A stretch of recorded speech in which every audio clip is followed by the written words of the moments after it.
እድሜያቸው 30 ፕላስ የሆኑ ሴቶች ይዘሩኛል፣ በቃ ይመቹኛል። እንደ ሰው በጥልቅ ማውራት የሚቻለው ከነሱ ጋር ነው። የምታወራው ይገባታል፣ የምታወራህ ይገባሃል። ደርባባ ናቸው፣ ሞገስ አላቸው፣ አንደበታቸው ቁጥብ ነው፣ የሚፈልጉትን ያውቃሉ። ወዝጋባና ጢባራማ አይደሉም። ለጓደኝነትና ለቁም ነገር ምርጥዬ ናቸው።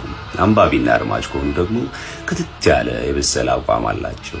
ስለፈለቁ አጀንዳ ቀለል ብሎ ታወራታለህ። ስለ ባይደን፣ ስለ ራሻ፣ ስለ ሱዳን፣ ስለ ያ ትውልድ፣ ስለ ጁብሃ፣ ስለ ሻዕቢያ፣ ስለ አድዋ፣ ስለ ማይጨው፣ ስለ ካራማራ፣ ስለ ኔትፍሊክስ፣ ስለ አባ ገብረ ኪዳን ስብከት፣ ስለ ሄኖክ ኃይሌ ትምህርት፣ ስለ ምህረት ሀብቴ ቄል፣ ስለ ተቀዳሚ ሙፍቲ መጅሊስ፣ ስለ ዮናታን መልካም ወጣት፣ ስለ እመቤቴ ማርያም መራር ሐዘን፣ ስለ ኢየሱስ ክርስቶስ ወንጌል፣ ስለ አምኖን ገንዘራምነት፣ ስለ ዮናታንና ዳዊት ወዳጅነት፣ ስለ ቶማስ ስኬፕቲካልነት፣ ስለ ቮልቴር ቡና ሱስ፣ ስለ ቫንጎ ስዕልና ችስታነት፣ ስለ ካሊል ጆራን ብዕር፣ ስለ አዳም ረታ፣ ስለ ስብሐት ገብረ እግዚአብሔር ጠሊቅነት፣ ስለ ፌሚኒዝም፣ ስለ ካፒታሊዝም፣ ስለ ሙላቱ አስታጥቄ ጃጅ፣ ስለ ግርማ በየነ፣ ስለ ኒና ሲሞን፣ ስለ ኤልያስ መልካ ቅንብር ታወራታለህ።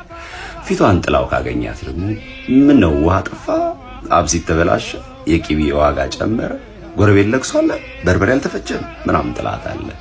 መሸት ብሎ እንደ ኡመር ሀያም ወይን ከቀማመሰች ደግሞ ስለ አንገት ስር ከድል፣ ስለ ፎርሙላ ታወራታለህ። አፏን ሸፍና ወፍራም ሳቅ እየሳቀች አታሳፍረኝ አይነት ጎንን ጎሸም እያደረገች ታወራታለህ። ሀሳብ ትለዋወጣለህ፣ ትስቃለህ፣ ትዝታ ትፈጥራለህ።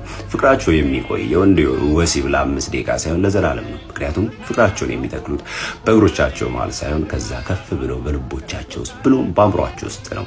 ፍቅር የሚይዝ ከአካላዊ አቋሟ ሳይሆን ከአስተሳሰቧ፣ ከስብዕናዋ፣ ከነፍሷ ነው። ቲኔጅ ከሆነች ግን ቀደዳ የታወቀና የተሸመደደ ነው የሚሆነው። ሁለት ገጽ የማይሞላ ጭብጥና አተያይ ስላላቸው ብዙ እርምጃ የለም። መድረሻው ወሲብ ስለሆነ የወሬ መነሻ ሳክስና ጉራ ከሆነ በቂ ነው። ከካስማሰ ጋር ቅሜ፣ ከዮሐና ጋር ጨብሼ፣ ከሮፍናን ጋር ተደዋውዬ ምናምን ካልክ በቂ ነው። ስቴት ያለችው አክስቴ ደውላ ያጎቴን ፎርድ 150 ማታ ስነዳ ሜንታ ጭሼ ቶርቢዶ ለኩሼ ብሉሌ ብላ ወርጄ ምናምን ካልክ በቂ ነው።